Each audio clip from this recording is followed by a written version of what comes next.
তো কি বললো জানেন? বলে যে 29 তারিখ ভোট আছে আর 4 তারিখ রেজাল্ট, এটা যাক তারপরে আমি স্টার্ট করবো। তো কালকে একটা ভালো জিনিস ঘটলো, সেটা হচ্ছে এক দাদা আমাকে জিজ্ঞেস করলো যে আমি এক্সারসাইজটা স্টার্ট করব, কি করি বল। এরকম দাদা ভাইরা মাঝে মাঝে জিজ্ঞেস করে যে এক্সারসাইজ করবো কি, ডায়েটটা দে বা কিছু। আমি যতটুকু সামর্থ্য বা যতটুকু আমার নলেজে আছে সেইটুকুনি আমি দিই, কেননা নলেজের তো শেষ নেই। তো চেষ্টা করি তাদেরকে এক্সারসাইজ করানোর বা ডায়েটটা করানোর। আমি কালকে থেকে এক্সারসাইজ করো, আমি ডায়েটটা দিয়ে দেবো। আর এক্সারসাইজ না করলেও বা কোনো জিমে না ভর্তি হলেও তুমি ওয়ার্কটা স্টার্ট করো আর ডায়েটটা করো, আমি কালকে পাঠিয়ে দেবো। তো কি বললো জানেন?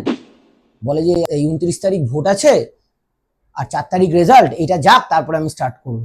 আমি বললাম ভোটের সাথে কি সম্পর্ক? তুমি না ব্যবসা করো, না তুমি পলিটিশিয়ান, তোমার এই ভোটের সাথে কি সম্পর্ক? না, একবারই করবো, এটা একটা উৎসব। বাঙালিদের উৎসব মানে বাঙালিদের উৎসব তো শেষ হয় না।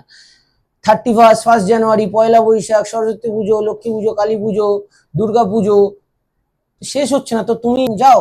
যে না, একবারই যাবো। আমি ভাবছি যে বাঙালিদের, মানে বিশেষ করে বাঙালিদের পার্বণ আর শেষ হয় না, তো কিভাবে তারা এক্সারসাইজটা স্টার্ট করবে? তো এই পার্বণ যেতে যেতেই তো আমি বছরের পর বছর কেটে যাচ্ছে।